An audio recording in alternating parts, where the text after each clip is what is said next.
या देवी सर्वभूतेषु विद्यारूपेण संस्थिता नमस्तस्ये नमस्तस्ये नमस्तस्ये नमो नमः।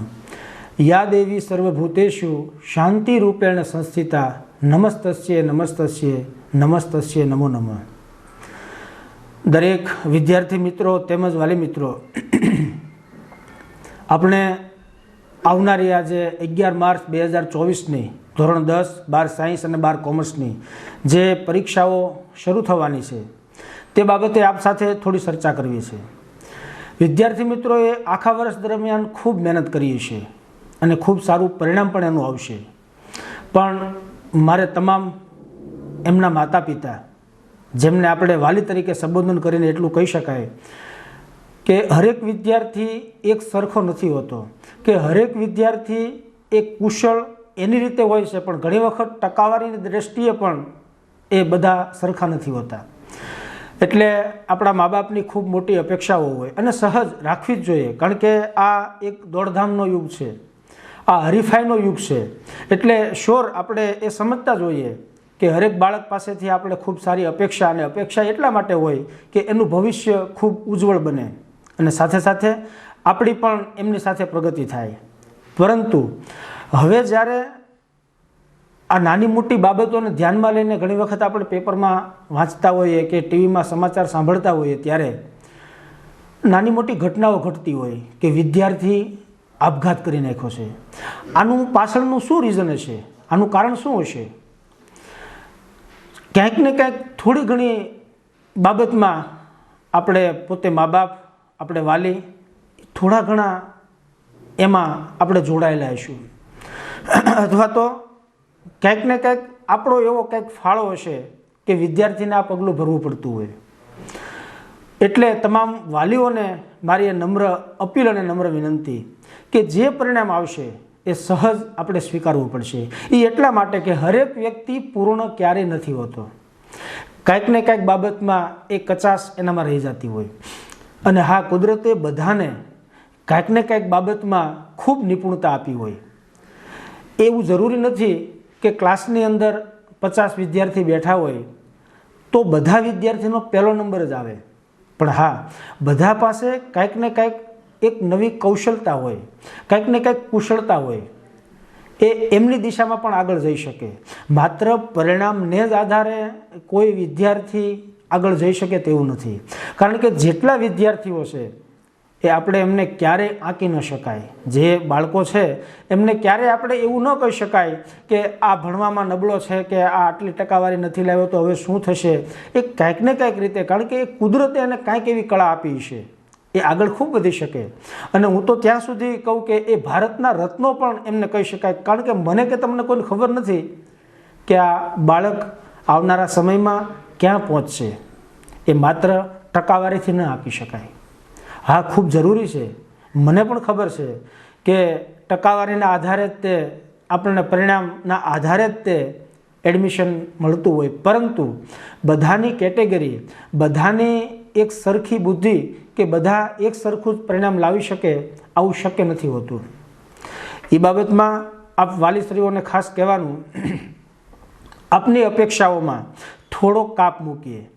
અને હા, અત્યારે તો પરીક્ષાના માહોલમાં બાળકને સાથે બેસી અને ઉલટાનું એમને પ્રોત્સાહન આપીએ કે બેટા કંઈ વાંધો નહીં, આખું વર્ષ દરમિયાન તે ખૂબ સારી મહેનત કરી, તારા શિક્ષકોએ પણ ખૂબ મહેનત કરાવી, અને દીકરા અમે પણ એક મા બાપની ફરજ રૂપે અમે પણ તારા માટે ખૂબ મહેનત કરી અને તારા માટે અમે સમય પણ ફાળવ્યો, પણ બેટા જેટલું તને આવડે એટલું સારામાં સારું પરિણામ લાવે એવો પ્રયત્ન કરજે।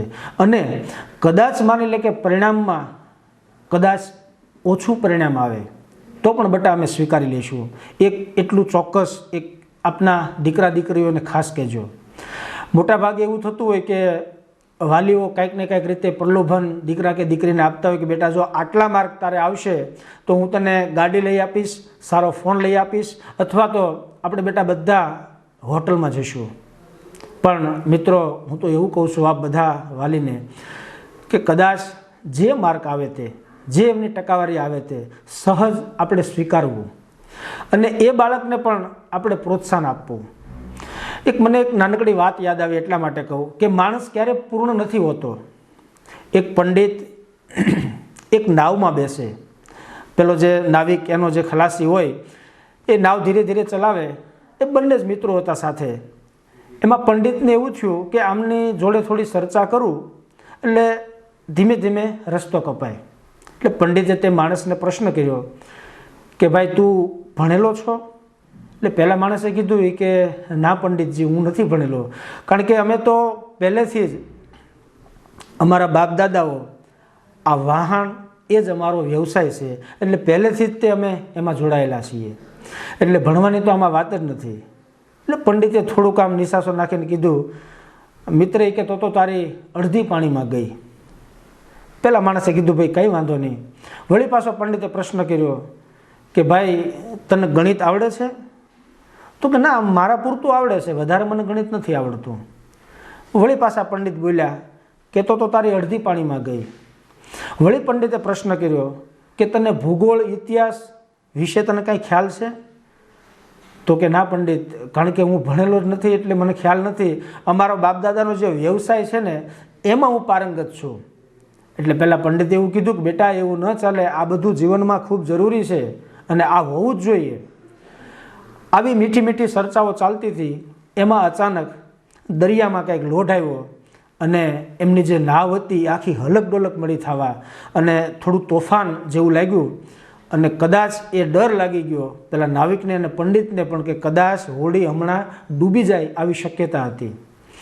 એ સમયમાં માત્ર જો પહેલાં પંડિતે તમામ પ્રશ્નો કર્યા ત્યારે માત્ર નાવિકે સાંભળ્યા, પણ પછી જ્યારે એક છેલ્લો પ્રશ્ન એ નાવિકે પંડિતને કર્યો કે પંડિત આપ ખૂબ પારંગત છો, ખૂબ કુશળ છો, ખૂબ આપ ભણ્યા છો, આપણી પાસે ખૂબ જ્ઞાન છે, પણ તમને તરતા આવડે છે? તો પેલા પંડિતે એવું કીધું કે ના ભાઈ તરતા નથી આવડતું. ત્યારે છેલ્લો શબ્દ એ નાવિકનો એવો હતો કે તો તમારી તો આખી પાણીમાં ગઈ, મારી તો અડધી પાણીમાં ગઈ, હવે તમારી તો આખી પાણીમાં ગઈ, કારણ કે મને તરતા આવડે, હું નીકળી જાય. એટલે કહેવાનો અર્થ એવો છે કે માણસ ક્યારે પરિપૂર્ણ નથી હોતો, અને જો પરિપૂર્ણ હોય તો ભગવાનમાં અને આપણા મનુષ્યમાં એમાં કાંઈ ફેર ન હોય. પરિપૂર્ણ તો માત્ર ભગવાન જ હોય.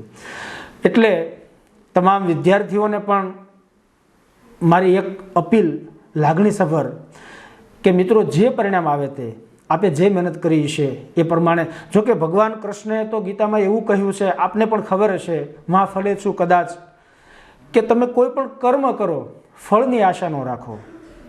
આપણે તો માત્ર ને માત્ર કર્મ કરવાનું છે, ફળ તો આપણને જે કર્મ કર્યું એ મળવાનું જ છે. આશા રાખવાની ના પાડી તેમ છતાં આપણે જે આખું વર્ષ મહેનત કરી છે અને એમાં જ્યારે આપણે પરીક્ષા આપણી પૂરી થશે ત્યારે જે ફળરૂપી પરિણામ આવશે એ આપણે એમને સ્વીકારશું.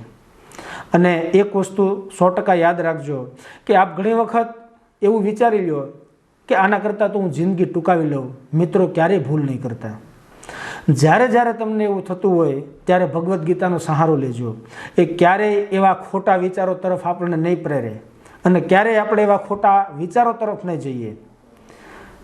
અને આપ આટલી મહેનત કરો છો અને પરિણામ જે આવે તે આપણે સ્વીકારવાનું છે, પણ જ્યારે એવું થતું હોય, જ્યારે ખોટો વિચાર આવતો હોય ત્યારે માત્ર એક કામ કરજો કે મારા ગયા પછી, અથવા તો હું આવું કમોતનું જે વિચારું છું, આપઘાતનું જે વિચારું છું, તો પહેલી વાત તો એ કે મરી ગયા પછી કોઈ સુખી થઈ ગયા એવું હજી સુધી આપણે સાંભળ્યું નથી. એટલા માટે માત્ર આપણું શરીર એ નષ્ટ થતું હોય, આત્મા તો અમર છે, એ તો અમર રહેવાનો. પછી હું દશા હોય તો આપણને ખબર નથી, પણ આપણા ગયા પછી આપણા મા બાપ, આપણો પરિવાર, આપણો ભાઈ કે આપણી બેન એ પાછળ કેટલા ચિંતાગ્રસ્ત થઈ જાય, કેટલા એ દુઃખી થઈ જાય એનો પણ વિચાર કરજો. એટલે આપ તમામ વિદ્યાર્થીઓને પણ મારી પ્રાર્થના છે કે આપ પણ જે પરિણામ આવે તે, જે આપણે મહેનત કરીએ છીએ એ પરિણામ ખૂબ સારું જ આવશે એવી આશા રાખીએ અને તમામ વાલીઓને મારે છેલ્લે એટલું જ કહેવાનું છે કે જે પરિણામ આવે એની સાથે વિદ્યાર્થી સાથે આપણા બાળક સાથે આપણે સહભાગી થઈશું અને એને આપણે હંમેશા પ્રોત્સાહન આપતા રહીશું કે બેટા કંઈ વાંધો નહીં, જે હશે તે આપણે બંને સાથે લડી લઈશું. અને મેં કીધું એમ એ હંમેશા કાંઈક ને કાંઈક રીતે ભગવાને આપણને કુશળતા આપી હોય છે અને છેલ્લે આપણે એટલું કહી શકાય કે ઘણી વખત નસીબ જ એટલો સાથ આપે તો ટકાવારીની દૃષ્ટિએ મને એવું લાગે છે કે એના કરતાં પણ વધારે ખૂબ આપણે આગળ જઈ શકતા હોઈએ. વધારે આપણે વાતો નહીં કરીએ પણ નેક્સ્ટ પાછી બીજી વખત વાતો કરશું. આપ બધા તમામ વિદ્યાર્થીઓને એડવાન્સમાં બધાને બેસ્ટ ઓફ લક તેમજ બધાને શુભેચ્છા પાઠવું છું. તેમજ મારા દરેક વાલીઓ માતા પિતા સમાન એવા બધા વાલીઓને પણ મારી કરબદ્ધ પ્રાર્થના કે આપ આપના બાળકનું ખૂબ ધ્યાન રાખજો. અને છેલ્લે જય સિયારામ, અસ્તુ, આભાર.